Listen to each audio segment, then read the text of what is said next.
asked Alice to straighten up the hall closet. She refused. That's because it doesn't need straightening up. Funny, that was her excuse. Daddy, she's insubordinate and rude, and I want her gone. Alice is staying. Daddy, she's a nightmare. I'm sure she feels the same way about you. Monica, whose side are you on? Oh, never ask a question you don't want to hear the answer to. Oh, Maya, I know you don't have to work at the hospital, dear. Why don't you stay and have breakfast with us, and then we can catch up and talk about your future? You know, I'd love to, but I actually have plans. What sort of plans? Who cares? Go. Tracy, I won't allow you to talk to Maya like this. Daddy, she's just the latest in a long line of suck-ups telling this family what they think we want to hear. Oh, Maya, we all know who is the source of this vitriol, So just pay no attention to her. Daddy, she's been playing you since she arrived. Yeah, and you're still pissed because Luke is gone. Oh, good for you. You call her on her true motives. Thank you. Maya, if you have someplace to go, please, feel free. Well, whose side are you on? I'm on Maya's. Why would she, or anybody else for that matter, want to stick around this house and hear nothing but abuse from Tracy? Well, then let Tracy leave. I want to talk to my great-granddaughter. You know, maybe later. Well,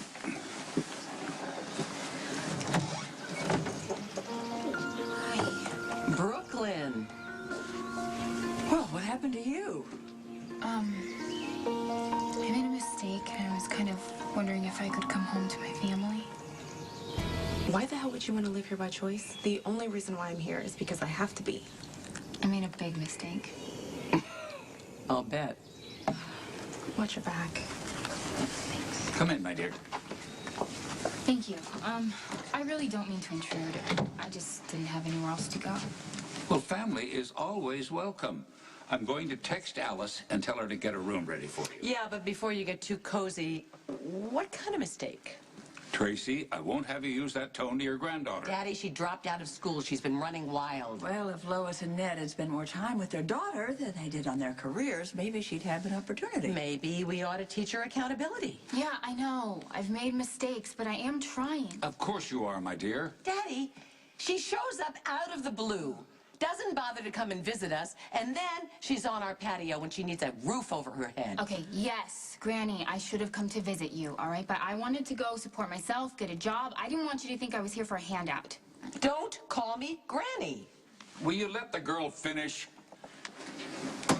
Look, I had a falling out with Carly. Really? Do tell. She still blames Dante for sending Michael to prison. So she was putting pressure on me to break up Dante and Lulu. I wanted to keep my job at the MetroCourt, so I said that I would do it, but in the end I found out that I couldn't go through with it. Well, I applaud your integrity. So how did Carly react, huh? She fired me. Well, that definitely sounds like Carly. Well, Carly's loss is our gain. Of course you will come here and live with us. On one condition. You could move back in, provided you go back to school full-time. Well, of course. I mean, I want to go back. Really? What made you change your mind? Well, dropping out, that was a mistake. Unfortunately, like most of my recent decisions. But I did do the right thing when I told Carly that I couldn't continue with her revenge plot against Dante, and that felt good. So I started thinking, and I don't want to keep making destructive decisions. You know, I really want to make something of myself. Oof. You're gonna have to lighten up. I'm getting a cavity. Now, Tracy... Granny, I'm being serious. What about your music career? I'm still going to continue with that, but this is more of like a backup plan. I was thinking of studying business. Monkey business. Okay. If things go the way that I'm hoping they will, one day I will be running a very successful music company. Oh, I think that's a very solid plan. Thank heavens we have a Quartermaine with a lick of sense. Oh, she's a Quartermaine through and through. She can scam and manipulate with the best of us. Now, why is it that my own grandmother is the one who's always looking for the worst in me?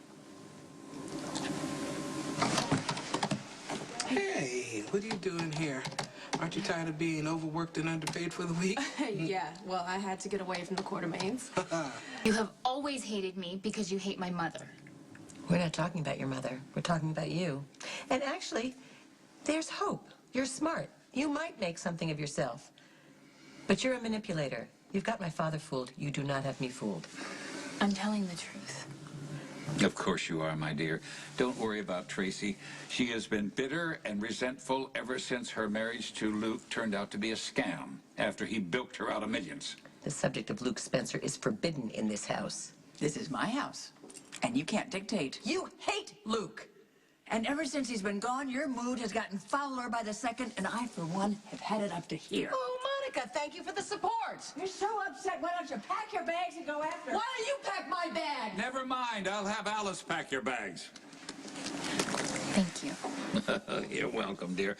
You know, when you've been around here as long as I have, you learn, you pick up a few tricks. Sure. I can manage this family. Well, you're definitely the sweetest one. Very sweet. And unfortunately, Tracy's poison. And Monica, she's not my greatest fan, so... Well, she'll come around. But Alice hasn't answered this blamed text. I'm going to see if she has your room ready. Thank you.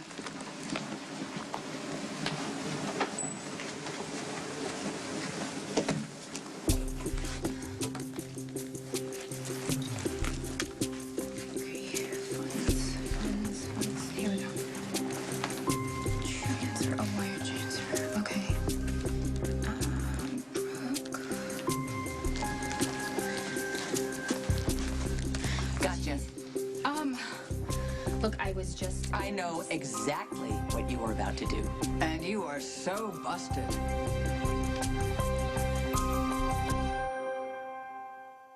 I was just checking to see if Alice had sent you the text message. How considerate of you.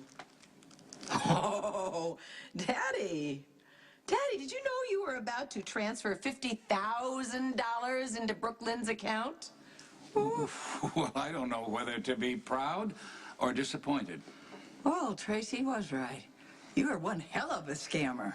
Of course, the money can be yours, dear, providing that you return to college and you keep up your grades, you live here with us, and keep your hands off my cell phone. No, thank you. But I don't need the money that bad, so...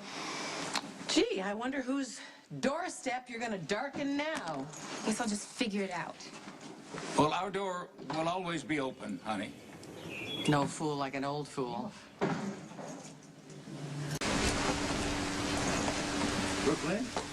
What are you doing out here? Get under here. I just walked from the Quartermaines. What? Why? It's a long story, but I don't really have anywhere to go. I thought maybe I would get a room at Kelly's. No, I have a better idea. Come on, let's go. I got it.